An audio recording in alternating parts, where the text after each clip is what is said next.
تو میں سمجھتا ہوں ہم انشاءاللہ بھرپور طاقت سے، جو ایک آپ کا گلہ ہے کہ پیپلز پارٹی کمزور ہے، انشاءاللہ یہ دور ہو جائے گا، اور آپ دیکھیں گے کہ انشاءاللہ پاکستان پیپلز پارٹی وسطی پنجاب کے اندر بھی بھرپور طاقت کے ساتھ الیکشن میں جائے گی، اور انشاءاللہ ہمارے جو کینڈیڈیٹ ہوں گے مضبوط کینڈیڈیٹ ہوں گے، اور انشاءاللہ وہ سیٹیں بھی نکالیں گے۔ باقی جو باتیں ہیں، گفتگو ہے، وہ ہوتی رہے گی، لیکن اس وقت جو سب سے بہت اہم چیز ہے کہ لوگ جھوٹے وعدوں سے تھک چکے ہیں، اور لوگ یہ سمجھ چکے ہیں کہ ایک ہی واحد پارٹی ہے جو ملک کا دفاع کرتی ہے، ملک کو مضبوط کرنے کی بات کرتی ہے، جو اداروں کے اوپر قطعاً حملہ نہیں کرتی۔ اور میں سمجھتا ہوں اس لیے لوگوں نے کے اندر ایک اپریسیشن آئی ہے پیپلز پارٹی کے حوالے سے، اور پڑھا لکھا طبقہ بھی جو کسی زمانے میں باتیں کرتا تھا، نہیں، جو اس میں تسنیم قریشی صاحب یہ فرمائیے گا، تو اب وہ بھی لوگ اس بات کہنے پہ مجبور ہو گئے ہیں کہ پیپلز پارٹی نے ہمیشہ میں سمجھتا ہوں ملک کے دفاع کی بات کی ہے، اور انہوں نے ایک جی یہ میں آتا ہوں تسنیم قریشی صاحب، ذرا میں اس کو اوپن کر لوں۔ اب زاہد خان صاحب یہ فرمائیے گا کہ یہ جو اجڑتے چمن سے پرندوں کے اڑنے کا سلسلہ شروع ہوا ہے، میں یہ ابھی سوال کروں گا تسنیم قریشی صاحب سے، وہ اب مختلف مڈیروں پر جا کر بیٹھ رہے ہیں، تو خیبر پختونخوا میں آپ لوگوں کی کیا صورتحال ہے؟ آپ اپنے نظریاتی سوچ پہ قائم ہیں کہ آپ بھی آنے والے پرندوں کو دانہ ڈالیں گے؟ ندیم حسین صاحب، آپ نے بہت اچھا سوال کیا، اور میں سمجھتا ہوں کہ بالکل آپ نے صحیح کہا، یہ سیاسی یتیم لوگ ہیں اور بدقسمتی سے اسٹیبلشمنٹ کے جو پیدا کر رہے ہیں، اور جہاں پہ ان کو نظر آ رہے ہیں کہ یہاں پہ چاؤں مل جائے گی تو وہاں اڑ کے جا رہے ہیں۔ لیکن ہم جیسے سیاسی پولیٹیکل پارٹی، جس میں پیپل پارٹی بھی ہے، ان لوگوں کو اپنے جو صحیح ورکر ہے اس کے بدلے ان کو ٹکٹ نہیں دینا چاہیے، کیونکہ یہ تو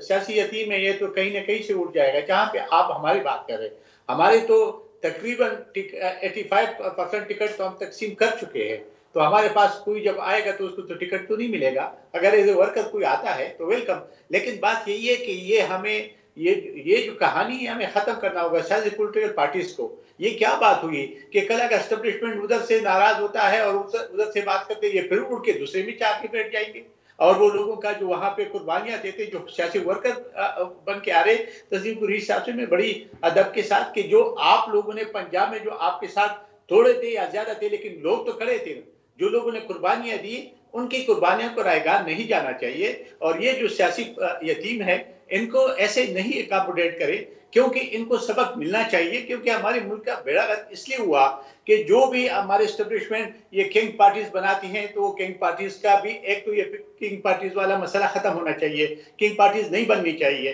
کیونکہ پولیٹیکل ورکر یہ کام کر سکتے ہیں، اور پولیٹیکل پارٹیز جو ہے وہ اپنی سیاسی کارکن پیدا کرتے ہیں۔ بدقسمتی سے جو عمران خان ہیں اس نے تو ہجوم اکٹھا کیا، وہ ہجوم کہاں سے لے کے آئے، اور وہ ہجوم جب اس کو موقع مل گیا کہ وہ اب یہاں پہ کوئی اقتدار کے وہ نہیں ہے، ہوا نہیں چل رہی ہے، تو اڑ کے آپ والی بات ہے کہ پنچھی اڑ کے جا کے چاؤں دیکھ رہے، اور جہاں چاؤں اس کو ملتی ہے وہ آ رہے ہیں۔ زاہد خان صاحب میں آتا ہوں، اب ہارون رشید صاحب یہ فرمائیے گا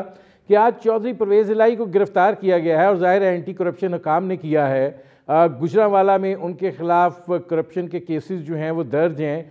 کتنی مشکلات ہوں گی چودھری پرویز الہی کے لیے اس صورتحال میں؟ اور یہ چونکہ کرپشن کیسز کی بنیاد پر ہاتھ ڈالا گیا ہے، اس کی کوئی اور وجہ نہیں ہے؟ لیکن اصل میں جتنی کرپشن ہوئی ہے اس کے حساب سے تو اریسٹ ان کی بنتی تھی کہ انہوں نے جس عرصے میں ابھی چیف منسٹر رہے ہیں اس دوران انہوں نے اربوں کے گھپلے کیے ہیں، اور جو کیس ہیں ان کے خلاف وہ جینون ہیں۔ ان کے بیٹے نے بھی منی لانڈرنگ کی ہے، ان کے اپنے خلاف بھی یہ ہے، تو ان چیزوں ساروں کی اگر اب ملک میں کرپشن ختم کرنا چاہتے ہیں تو یہ ساری چیزیں انویسٹیگیٹ ہونی چاہیے، اور اگر جنرلی یہ کیس ہے تو یہ ان کے خلاف کارروائی بنتی ہے اور ہونی چاہیے۔ آپ کیا دیکھ رہے ہیں کتنا مشکل ہوگا ان کے لیے؟ کن کے لیے؟ چودھری پرویز الہی کے لیے آگے یہ زیادہ مشکل ہے ان کی، میرے خیال میں اب اتنی پوزیشن ہے ہی نہیں ہے، وہ تو خود ہی بیٹھ جائیں گے، چودھری شجاعت صاحب کے ساتھ ہی جا کے بیٹھ جائیں گے کہ میرا کچھ کریں۔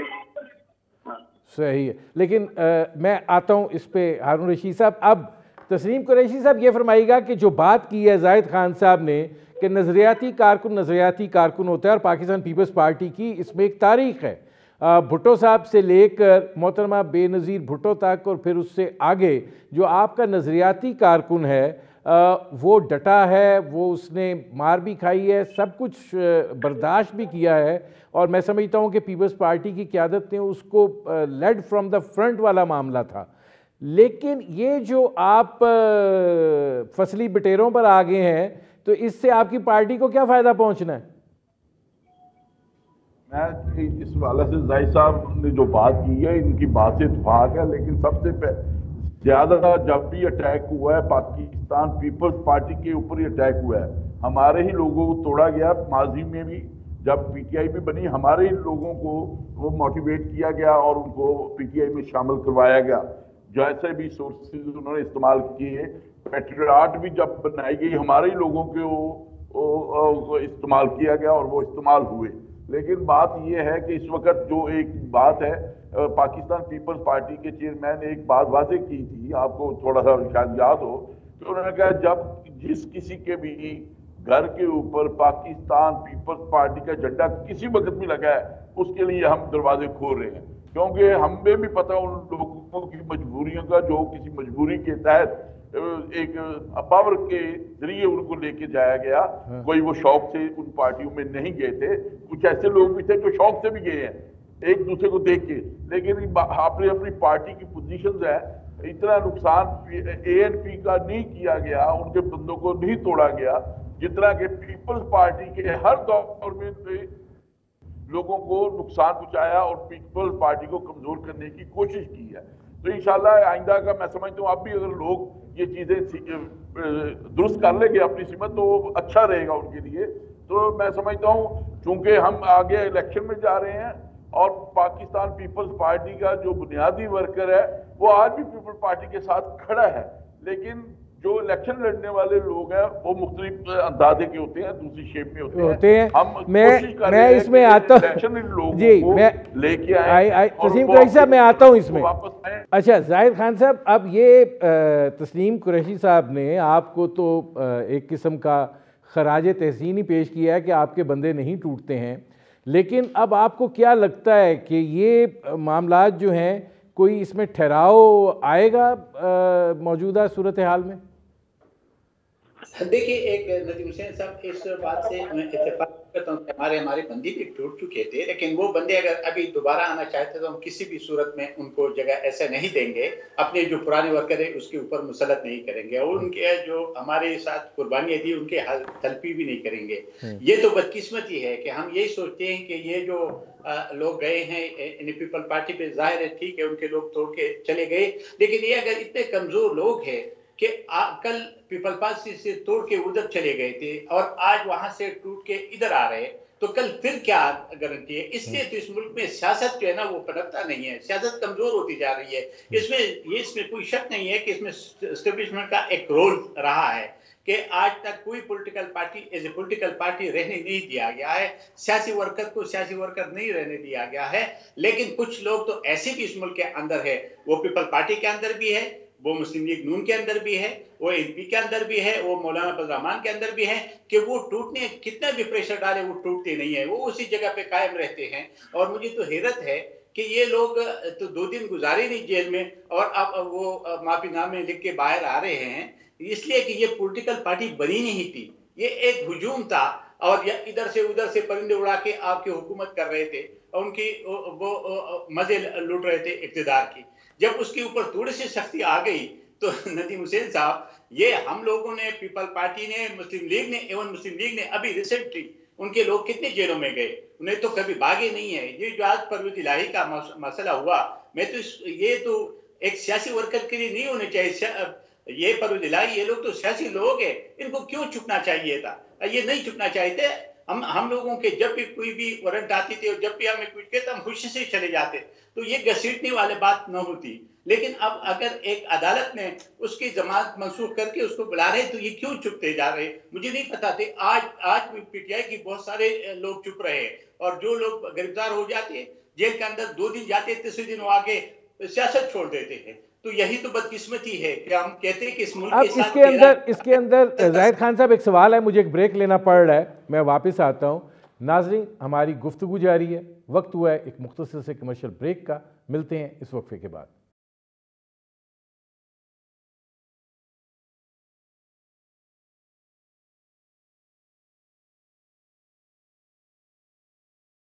Welcome back. اچھا ہارون رشید صاحب، ایک اور چیز جس پر آپ سے بات کرنی ہے وہ یہ ہے کہ supreme court procedure and practice act جو ہے اس پر آج سماعت ہوئی، ملتوی ہو گئی۔ اس سے پہلے بھی ایک امپورٹنٹ سماعت تھی، وہ بھی ملتوی ہو گئی۔ اب آپ کو کیا لگ رہا ہے، سپریم کورٹ جو ہے وہ اپنے اندرونی معاملات میں الجھی ہوئی ہے جس کی وجہ سے وہ اعتماد اور یقین نہیں ہے کہ یہ سنا نہیں جا رہے کیسز؟ کیا آپ کو دکھائی دے رہا ہے، وجہ کیا ہے؟ یہ تو ایک پارلیمنٹ نے ایکٹ اگر پاس کیا ہے تو اس میں سمجھتا ہوں کہ سپریم کورٹ کی اختیارات میں کوئی کمی نہیں آئی، صرف اس میں امینڈمنٹ ہوئی ہے کہ پہلے سپریم کورٹ کو یہ اختیار تھا کہ وہ پرسٹیوشن آف بینچز کرے یا پھر سو موٹو ایکشن لے، لیکن اس میں یہ نہیں ذکر کیا گیا تھا کہ صرف چیف جسٹس صاحب کریں گے۔ اب انہوں نے کلیریفائی کر دیا ہے کہ 3 چیف جسٹس صاحب اور 2 سینئر ججز جو ہیں ان کی کنسلٹیشن سے بینچز کی کنسٹیٹیوشن ہوگی، اور سو موٹو کا ایکشن اگر لینا ہو تو وہ تینوں کی رائے سے لینا پڑے گا۔ تو اس میں میرے خیال میں اس میں سیٹ اپ ہو جائے گا، اس میں پارلیمنٹ بھی کرے گی اور الٹیمیٹلی سپریم کورٹ بھی اسی پہ عمل درآمد کرے گی۔ نہیں، آپ کو کیا لگ رہا ہے کہ یہ جو معاملات جس طریقے سے چل رہے ہیں یہ سپریم کورٹ کے حوالے سے جو خبریں آ رہی ہیں، کیا کیونکہ اس سے پہلے تو یہ بڑا وہ تھا نا کہ کیسے مداخلت ہو سکتی ہے، انتظامی معاملات کدھر ہیں، یہ چیز لے آؤ، وہ اس کو نوٹس لے آؤ، اب وہ لب و لہجہ نہیں ہے، یہ جو تبدیلی آئی ہے اس کی کیا وجہ آپ کو نظر آ رہی ہے؟ میرا خیال میں وہ بھی سپریم کورٹ بھی سمجھ گئے ہیں ججز صاحبان کہ یہ جو اگر پارلیمنٹ نے کیا ہے، ایک ایکٹ پاس کیا ہے، تو اس ایکٹ کو ایک یعنی کہ ٹوٹلی فارگو کرنا یا سیٹل کرنا یہ مناسب نہیں ہے۔ یہ پارلیمنٹ کا کام ہے قانون سازی کرنا، اور اس میں تھوڑی بہت اگر کوئی امینڈمنٹ ہوئی تو وہ ہو سکتی ہے، ادروائز سپریم کورٹ میرا خیال میں اسی کو اپیل کرے گی۔ اچھا، دوسرا ایک اور سوال میں آپ سے پوچھنا چاہ رہا ہوں، اور وہ یہ ہے کہ یہ فرمائیں کہ یہ جو ایک تاثر ابھر کر آ رہا ہے کہ جی بار بار حکومت کی جانب سے یہ موقف اپنایا جاتا ہے کہ عدالتیں سہولت کاری کا کام کر رہی ہیں، آپ کو کیا لگتا ہے کہ کیسز کمزور فوٹنگ پہ ہیں یا کوئی اور وجہ ہے؟ بیسیکلی تو دیکھیں، پیچھے آپ نے کافی عرصے سے یہ دیکھ ہی رہے ہیں کہ جس طرح بینچز بنتے تھے اور جس طرح ججز صاحبان کی آڈیو لیک ہوئی تو اس میں تو پارٹی ہونا نظر آ رہا تھا، جس وجہ سے یہ سارا جو پرابلم کریٹ ہوا ہے کہ ان کی جو ٹیلی فون کال تھی یا ان کو ادروائز کسی ریلیٹیو کی کال تھی، تو جس سے یہ ثابت ہو رہا تھا کہ وہ جو بینچ ہے اور چیف صاحب کی سربراہی میں اس بینچ میں سارے لوگ ایک ہی طرف ہیں، اور وہ جب بینچ کنسٹیٹیوٹ ہوتے تھے تو سارے لوگ پہلے یہ کہہ دیتے تھے کہ یہ بینچ جو ہے یہ ایک پارٹی کو فیور کر رہا ہے۔ تو میرے خیال میں سپریم کورٹ میں ایسی بات نہیں ہونی چاہیے، باقی جو سینئر ججز تھے ان کو بھی بینچ کا حصہ بنانا چاہیے تھا، جس میں قاضی فائزہ صاحب ہیں، طارق مسعود صاحب ہیں اور منصور شاہ صاحب ہیں، جائی آفریدی صاحب ہیں۔ تو ان لوگوں کو جو سینئر ججز تھے ان کو نہ کسی بینچ کا بھی حصہ نہیں بنایا گیا، اور کافی عرصے سے چیف صاحب اور اعجاز الحسن صاحب اور منیب اختر صاحب یہی پی ٹی آئی کے فیور میں جتنے بھی فیصلے ہوئے ہیں ان سارے فیصلوں میں یہی بینچ تھا۔ تو وہ پھر نیچرل سی بات ہے کہ جب ایسی باتیں ہوں گی تو پبلک بھی باتیں کرے گی، لائف کمیونٹی میں بھی یہ بات سوچی جاتی ہے کہ اس طرح کیوں ہو سکتا ہے۔ اچھا تسنیم قریشی صاحب، یہ فرمائیے گا کہ آپ کو لگتا ہے کہ شاہ محمود قریشی صاحب جو ہیں وہ پاکستان پیپلز پارٹی سے رجوع کر سکتے ہیں؟ دیکھیں جی، پیپلز پارٹی کا جو فارمولہ ہے وہ تو آپ کے سامنے ہے کہ جو آئے رکھ لو۔ پارٹی کا جھنڈا اٹھایا ہے وہ پیپلز پارٹی میں واپس آ سکتا ہے. اچھا دیکھیں نا جی پاکستان پیپلز پارٹی کا جس انداز سے استحصال کیا گیا مختلف اوقات میں, تو اب آپ کے پاس کیا حل ہے؟ آپ دروازے بند نہیں کر سکتے. پالیٹکس ہے, پالیٹکس میں آپ کو کئی چیزیں اگنور بھی کرنی پڑتی ہیں. زاہد صاحب کی بات اپنی جگہ پہ درست ہے. ان کی پارٹی کے پے کی میں ہے, ہماری پارٹی چاروں صوبوں میں ہے, گلگت میں ہے, آزاد کشمیر میں ہے. جتنی بڑی پارٹی ہوتی ہے اس کے اوپر اتنے اٹیک ہوتے ہیں. تو اس لیے یہ بات ان کی اپنی جگہ پہ درست ہے, میں اس کو ڈینائی نہیں کر رہا. لیکن ہماری پارٹی جو ہے بہت بڑی پارٹی ہے, یہ چاروں صوبوں میں ایگزسٹ کرتی ہے, یہ گلگت بلتستان میں ہے. تو ہمارے اگر ہم ان چیزوں پہ آئے تو پھر تو ہم کبھی بھی وہ نہ اقتدار کی طرف اچھا تسلیم قریشی صاحب آتے ہیں. تسلیم قریشی ہمارے صاحب پاس جو سٹف ہے, جو ہمارے پاس سٹف ہے جس طرح کا بھی ہے, اللہ کرے گا اسٹیبلشمنٹ کا جو رول ہے اس کو جب منیمائز ہوگا تو سیاسی پارٹیاں میں سمجھتا ہوں بہتری کی طرف آئیں گی, مضبوطی کی طرف آئیں گی. ان کے اندر جو توڑ پھوڑ ہے وہ کم ہوگی. اگر ہماری سٹیج پہ یہ زاہد صاحب بھی ہوتے شاید وہ بھی یہی کچھ کرتے. آج جس پہ بیٹھے ہوئے ہیں وہ ان کا موقف میں کوئی کہہ نہیں رہا کہ وہ غلط کہہ رہے, وہ کہہ. زاہد خان صاحب یہ فرمائیے گا کہ آپ کو کیا لگ رہا ہے کہ شاہ محمود قریشی صاحب یا جہانگیر ترین صاحب یہ اس میں سے کون شاہ گر بننے جا رہا ہے؟ دیکھیے ٹھیک ہے, تسلیم قریشی صاحب اچھے آدمی ہیں, وہ ایک سیاسی ورکر ہے. ایک تو یہ بات ہے کہ ہماری پارٹی بلوچستان میں بھی ہے اس وقت. میرے خیال میں پیپلز پارٹی کے وہاں ممبر نہیں ہے, ہمارے وہاں 4 ممبر بیٹھے ہوئے اسمبلی میں, اور ایک سینیٹر بھی وہاں سے آیا ہوا ہے, ہماری بھی ہے. اور ہم ہر جگہ پہ ہماری جو ایک پالیسی وہ تھرو آؤٹ پاکستان ہے. جہاں ہماری پارٹی کمزور ہے وہ تو اپنی جگہ پہ, لیکن جگہ جہاں ہے ہم نے کبھی بھی ایسا نہیں کیا کہ کسی ایسے بندے کو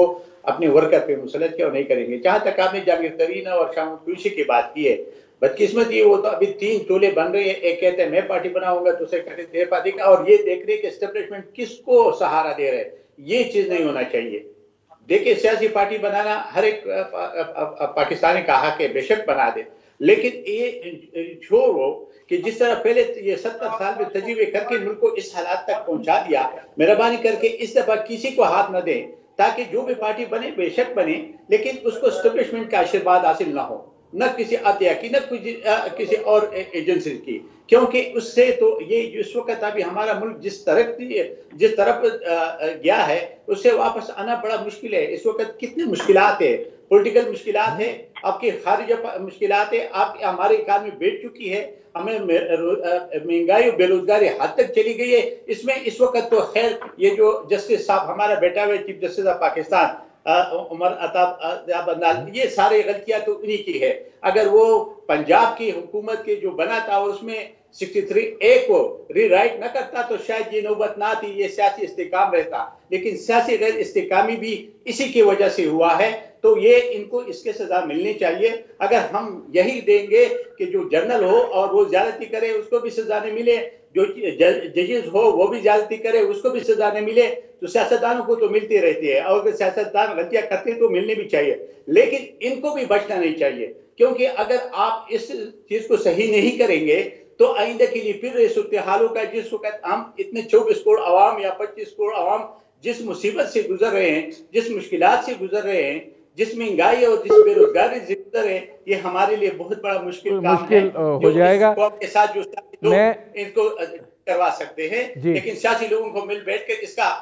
ازالہ ہونا چاہیے, اس کو ایک صحیح ٹریک پہ لے کے جانا چاہیے. لیکن مداخلت نہ اسٹیبلشمنٹ کا ہو نہ عدلیہ کا ہو, کیونکہ سپریمیسی آف پارلیمنٹ ہے, اور پارلیمنٹ جو قانون پاس کرتے ہیں, جو قانون بناتے ہیں, یہ اس کا حق ہے. یہ کسی کورٹ کا یا کسی جسٹس کا یا کسی ججز کا کوئی کام نہیں ہے. آئین میں ان کو یہ اختیار نہیں ہے, اختیار صرف پارلیمنٹ کو ہے. ہارون رشید صاحب یہ فرمائیے گا کہ یہ جو اب ایک آئینی اور قانونی جنگ بھی چھڑی ہوئی ہے,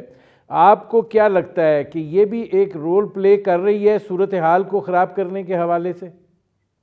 زیادہ تر تو صورتحال خراب ہی اس وجہ سے ہوئی ہے, جو آئینی رول پلے نہیں کیا گیا, جس وجہ سے صورتحال کافی گمبھیر ہو چکی ہے. آپ کے سامنے ہی ہے جو کچھ بھی ہوتا رہا ہے. تو میرا خیال میں اب معاملات جو ہیں وہ کچھ ٹھیک ہونے جا رہے ہیں, اور یہ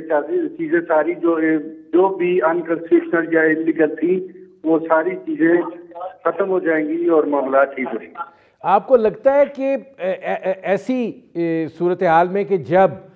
چیف جسٹس اور سینئر ترین جج جو ہیں وہ ایک دوسرے سے ہاتھ ملانے کے روادار بھی نہ ہوں، تو آپ کو سپریم کورٹ کے اندر کوئی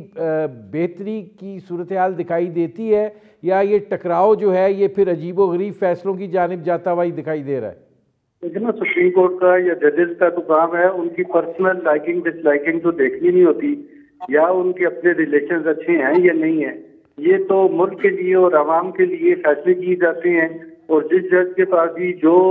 میٹر ہوتا ہے اسے آئین اور قانون کو دیکھنا ہوتا ہے۔ تو میرے خیال میں وہ اپنے حالات جیسے بھی ہوں، کوئی تعلقات ان کے اچھے ہیں یا نہیں ہیں، لیکن ملک اور عوام کی مفاد میں جو کام ہے وہ کرنے چاہیے۔ اچھا، اب تسنیم قریشی صاحب یہ فرمائیے گا کہ 9 مئی کے بعد بہت کچھ بدل گیا ہے، آپ کو لگتا ہے کہ اس بدلی ہوئی صورتحال میں الیکشن جو ہیں وہ اپنے وقت پہ ہوں گے اور ہو بھی جائیں گے؟ یہ 9 مئی کا واقعہ بھی میں سمجھتا ہوں تو جو نہیں رونما ہونا تھا، اگر اس کو ویل ان ٹائم جو ادارے ہیں، جو ہماری پولیٹیکل لوگ تھے جنہوں نے یہ کیا،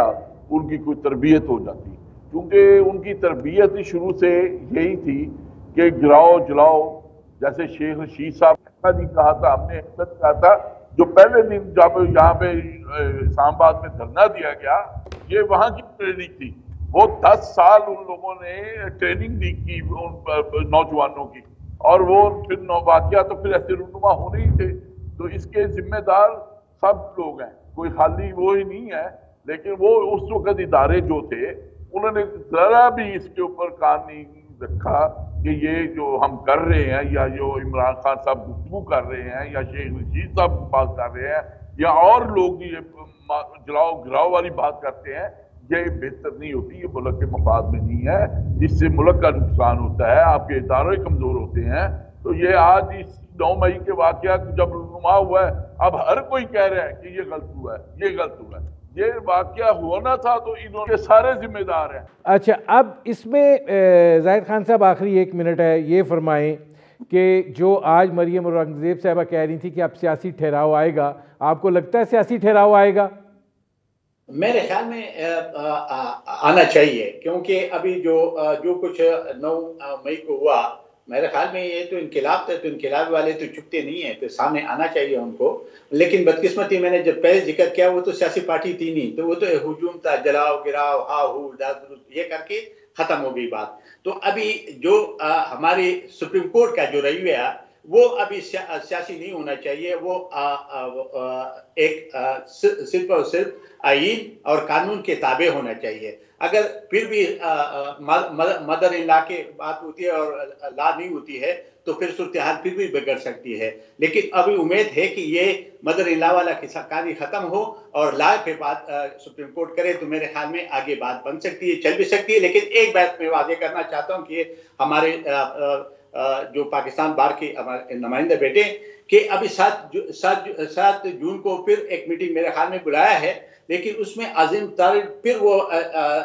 پاکستانی قوم سے معافی نہ مانگے۔ حقیقت جو صحیح لوگ ہو ان کو لائے، کوئی بھی اپنا پسند ناپسند کی والے بات نہ کرے، کیونکہ کوئی میرے خیال میں ہماری پشاور میں تھی نہیں کہ 6 جج مستقل ہو رہے ہیں، تو ان جو ججوں کو چاہیے کہ جو اس کے مستحق ہو، یہ ایسا نہ ہو کہ وہ پک اینڈ چوز والا پھر کام کرے اور پھر اعظم طارق صاحب آ جائے اور کہتے ہیں میں قوم سے معافی مانگتا ہوں۔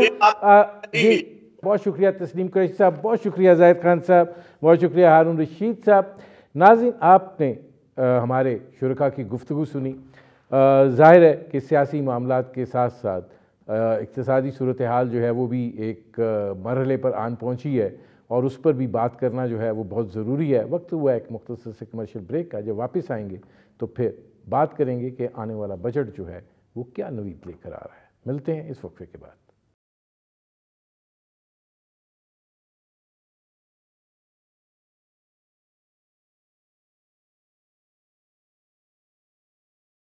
Welcome back.